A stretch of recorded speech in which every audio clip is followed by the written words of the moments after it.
Start out by pointing you to a website that I haven't. I checked out recently, and it turns out you have to pay for a lot more of it than you used to, but it's still worth it. It's called www.theamericanchurch.org.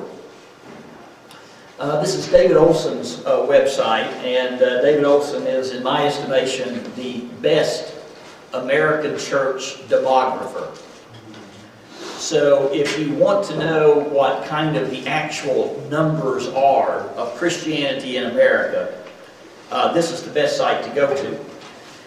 And some of it's free, but it now turns out that you have to pay for a lot more of it than you used to. But it's called theamericanchurch.org, so what do you expect? If you want to, you can find out about church demographics in your county. And so you can actually find out what church going is like where you live. Well, for years, we have been saying that on any typical Sunday, 40% of the American population will be in church. It's now clear that that number is not even close. That number has largely been perpetuated by the Barnard Group, although I understand they've now abandoned it too. And that number was largely based on self-reporting, which is subject to what sociologists call the halo effect.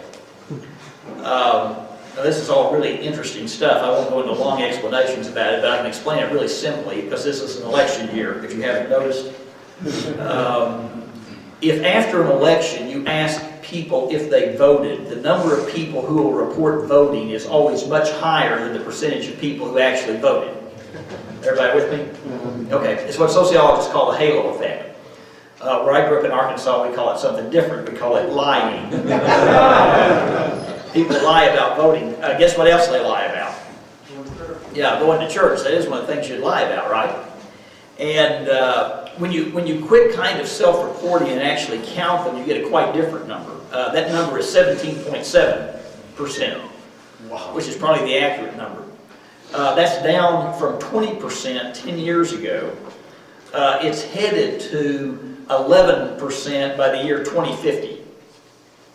So your children or grandchildren, depending on where you are in life, are going to grow up in a world where 9 out of 10 people don't go to church. Now, church going isn't everything. There's a lot of really bad people that go to church. And what a strange thing to amen. Anyway, and there are also probably some spiritual disciples of Jesus who aren't in church, but it is a telling number. And it's not like a church attendance has fallen off the cliff. It really hasn't. What it's essentially done is totally stagnate. And so population growth is doing this. Church attendance is doing this. So the percentage of population in church continues to decline. Okay, all I'm trying to do is point out here, at a time when Christianity is growing very rapidly in other parts of the world. And again, I don't have time to go through all this today, but basically what's happening is Christianity is shifting hemispheres. The center of Christianity today is Africa. There are more African Christians than there are American Christians. Christianity has grown more rapidly in Africa in this century than it has any place in the world in history. Estimates now are that, well, around 1900, about 7% of the population of Africa would have claimed to be Christian. Now that number is somewhere around 45%. Wow. It is truly remarkable. And Africans are leaving their own countries and going to other African countries to evangelize. Christianity is moving very rapidly even in places like China, believe it or not. In the year 1900, it was estimated that about 0.5% of the population of China would have been Christian. Okay, that wasn't 50%, that was 0.5%. 100 years later, after communists have done everything they can to kill Christianity, the most conservative estimate says 7% of the population of China would claim to be Christian. Okay, I know 7% doesn't sound like much, but remember we're talking about China. Yeah. Do the math. 7% of infinity. It is a really high number. very well be more Chinese Christians than there are American Christians. The face of Christianity is rapidly changing. It's becoming more Oriental. It's becoming more black. It's becoming more Latino. All those places in the world, Christianity is doing much better than it's doing in North America. Okay, what I'm trying to say to you is North America is rapidly becoming one of the primary mission areas in the world. And the big shift that must take place in the North American churches, we've got to start thinking like missionaries. Yeah. Because we're living in a mission. I mean, we're a generation away from having African missionaries come here. Ain't that going to be cool? You know, it's obvious y'all need some help. So, okay. Okay, so I want you to keep that kind of in the back of your mind, that kind of alarmist stuff that I'm doing. And I'm not being alarmist. I just think we have really lost our way. And what I want to talk about here for a few minutes is how we might find our way again. And we are going to need some manly men in order to do it, because what I'm getting ready to lay on you is tough. Okay, I'm going to listen to a text, Mark chapter 8. I'm going to get my ear really close to the ground and pay close attention to it. And let me tell you why I'm going to read this text. In Mark chapter 8, there is a debate going on about the true Christian story. The debate is between Jesus and his apostles, of all things. I would just pause here to say the biggest threat to the gospel has never been Jesus' enemies, it's always been his friends. Mm-hmm. And so I'm going to take a side here. I'm going to go with Jesus. Because it does seem to me he ought to be the one to be allowed to tell us what the story is. And this is going to turn out to be pretty tough stuff. So, you know, we're going to kind of buck up and see if we can take it or not. Let me introduce this with one other story, and then we'll listen really carefully to this text.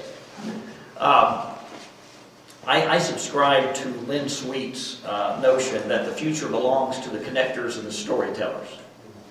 You can probably tell, you know, the way I speak in situations like this is the way I teach. It's basically a series of interconnected narratives, because that's kind of what my students can deal with. They can deal with stories. So I am a collector of stories. And one of my favorites is the story about how one of America's great companies almost destroyed itself. Now, like any great story, there is a kernel of truth in this story, and then there is the legend that surrounds it. And I will try to point out the points I know are true, and then the points which I think are legend, but it's the legend points that are always the most interesting.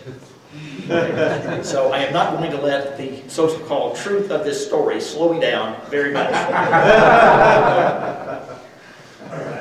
The company is Coca-Cola, which was rapidly losing market share to its most fierce competitor, Pepsi. Now the legend part.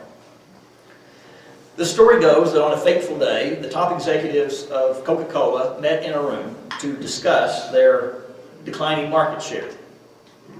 And one of their top executives stood in front and said something like the following: "We have got to figure out what our story is. Because once we know what our story is, once we know what Coca-Cola is about, we will know how to get our market share back." And so he drew a box on the board and said, we need to put the one word in the box that tells us what Coca-Cola is about, and we'll know how to get our market share back. And they had a very short discussion, and very quickly put the word taste in the box, because everybody knows Coca-Cola is about taste. And on that day, almost destroyed the company. Now, let me leave the legend part and come to the truth part. So, Coca-Cola set out to develop a better tasting Coke. This is the part of the story most people don't know. They did that successfully. You don't think a company like Coca-Cola is going to put a new product on the market without extensively testing it, do you? So they developed a new formula for Coke, and in blind taste test after